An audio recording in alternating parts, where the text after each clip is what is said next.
the pace when I'm running. I always take what I want and I always give it 100. Don't need a bank, no I'm funded. Play the game like it's nothing. I'm always thankful for something. Don't take for granted, stay humble. Now wake up! It's time to look at the enemy. Look in the mirror if he is no friend to me. It's not working out. Hello, Miami. Thank you so much for watching 305 Sports Now. I am your host, Will, and Happy New Year, guys, as I am back refreshed and just came back from the lovely state of Georgia, in which I spent a wonderful week with my family, and I'm glad to be back on, and I'm glad to bring you some more content of the Miami Hurricanes, amongst other teams as well, here in South Florida, man. But what a week it was while I was gone, as the Miami Hurricanes picked up some three beasts and three quality players in the transfer portal, as they pick up Alex Bauman, the tight end out of Tulane. They pick up Ethan O'Connor, the very talented defensive back over from Washington State, and James Brockermeyer. They finally got themselves a center over from TCU. I'm going to go over all three guys today. And of course, I'll be straight to the point when it comes to all these individuals. But I just want to say that I'm excited, man. I'm excited about the acquisitions. I'm curious of what's going to happen with quarterback, though. I think that's yet to be seen, as regardless of whether Emory Williams showed out in the Pop-Tart Bowl or didn't, I do think Miami needed another quarterback regardless to come in and push Emory. But now I think we might actually need another potential starter for next season in 2025, as Emory, optically speaking, did not look very good against Iowa State this past before New Year. So it's an uphill battle, but baby steps, and Miami's doing a good job right now of filling in positions of need. And I first want to talk about Alex Bauman.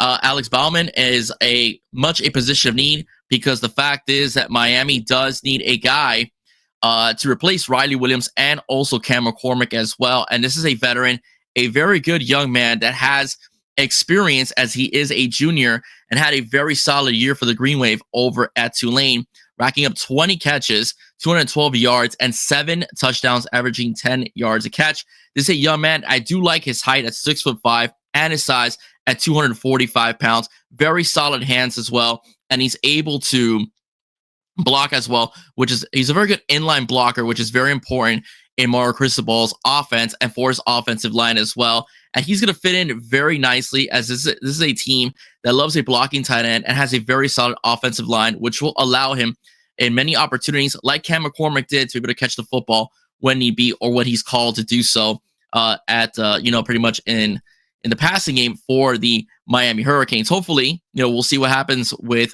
Shannon Dawson. I do project he will be a hot coaching commodity, since the fact that he did coach Cam Ward into being a top 5 pick in this year's NFL draft, and the playoffs are still going on as well. So I do see Shannon Dawson's name being brought up in jobs again. He was brought up, as far as the Rice job early on in the year, or later on in the year. That kind of died down. I haven't heard anything since then, but we'll see what happens afterward when all is said and done, when we crown a new national champion. So I wanted to go over a little bit about Bowman. I like what we saw. I also want to speak a bit about Ethan O'Connor. I'm going to bring up here. Ethan O'Connor was a great get, a very talented defensive back out of Washington State, Cam Ward's old school. I think that was a great pickup. Let me see if he pops out here. Yes, he does. I think that was a great pickup for the Canes. He will be joined by Charles Brantley, the talented and very athletic defensive back out of Michigan State, and of course Zachariah Poyser, as well as the second best safety in the transfer portal. 23 solo tackles for the season, 32 all around altogether, 4 interceptions and 8 pass deflections. 6'1", 172 pounds. Still has about 2 or 3 years of eligibility left. That's good, because it will bring depth to the defensive backfield for the Miami Hurricanes. We all know that this was a defensive backfield that was weak. Miami's defense overall underachieved this year. I'm including the front four in that capacity as well. So hopefully we do see a bit of a change with a new coordinator coming in this year, and we do see a bit of a change in the front four, front seven, and also for the defensive backs as well. Ethan O'Connor will be a boundary corner, and he will be seen as a shutdown corner. I like what we saw. The athleticism that him and Brantley both bring to the squad is going to be absolutely amazing for Miami. So I'm excited to see how they are used with the new coordinator and how they be implemented in this year's defense. So great get for Miami, great get for Mario Cristobal.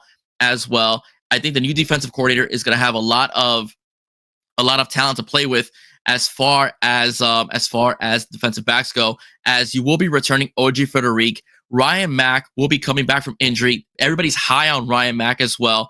And you will, again, have Damari Brown healthy as well, who I think will be your nickel as well in your pass coverage. So I'm actually excited to see defensive backfield this year. And hopefully we see a better front four than what we saw last season. I do predict so because we do have some really talented guys at the edge position. And I'm excited about the interior tackles as well, especially Artavius Jones and Justin Scott. So now I want to talk a little bit. I'm going to get out of the screen right here. I'll talk a little bit about the center position as well. We have James Brockermeyer, who is a talented, this is a 3-star center out of TCU. Miami has had to replace the center already. This is the third time as well because of graduation and not yet being able to get that one guy, which we do have this year. And I'll explain what I mean in about a minute or so. But we had Matt Lee, Zach Carpenter as well, and now we have James Brockermeyer. Both centers played very well previously. Miami coaches centers real well, and this is I think it's gonna be the last transfer portal acquisition as we're setting the stage for what will be SJ Alafaiduli's job in the future, and you'll have your center for years to come. Miami should have had a center, right? Miami should have had a center already, and should have had to keep going to the transfer portal. But if you guys recall, Connor Liu flipped his commitment from Miami to Auburn because Auburn has an aviation program and he wanted to get into aviation. So that's why we've been going into the transfer portal. And SJ Lafaiduli, who's one of the best centers in the country in this recruiting cycle, coming out of a powerhouse like Bishop Gorman, I think the future is bright. But as of right now, James Brockermeyer is going to be, handling the ball for the quarterback before centering it to the quarterback as well, and be the captain of the offensive line for this season. I'm excited because, again, Miami gets another good center. We've had success with these centers as well. And as far as the offensive line goes, the offensive line is going to be absolutely nasty this year again. Cam Ward had a great pocket, even in the Pop-Tart Bowl. Cam Ward could have made a cup of coffee with as much time as he had to throw the football in that game. And I do expect the same for the incoming quarterback this year, whomever that may be, because Miami is going to bring back Ines Cooper.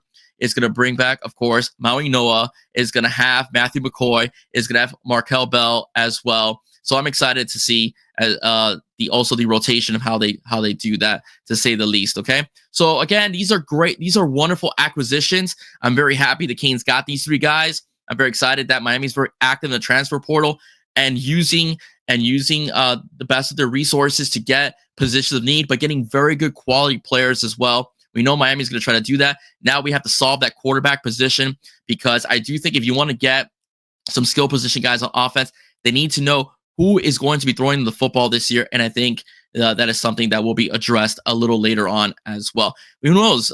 Who knows? We'll see what happens. Okay. And I do believe we will get Xavier Lucas once the whole thing with Wisconsin settles, whether it's currently in the near future or whether it's after the spring game. I think Xavier Lucas will be a Miami Hurricane and that will be a sick defensive backfield, because now you'll have the incoming freshman, plus you'll have some veteran guys as well that will take that mantle. Ladies and gentlemen, I will be bringing a Gen Z perspective on the Miami Hurricanes this season. I will be having 2 special guests. I'll be recording Saturday evening with Ricardo Urusuno and Surfs Up Sophia from X as well. They are 2 Gen Zers, and they'll be bringing the fan perspective of younger Miami Hurricanes fans to 305 Sports Now. So I'm excited to have them on. As well, Ricardo Urusuno's father is a personal friend of mine, so I'm glad to introduce you guys on YouTube to Rick. He's a very bright young man, and Sophia is very knowledgeable in the game of football. All right, ladies and gentlemen, that's it for me. If you like what you heard, please do not forget to like, share, and subscribe to 305 Sports Now. Everybody, God bless you. Have a wonderful day. All right, go Canes. Bye-bye.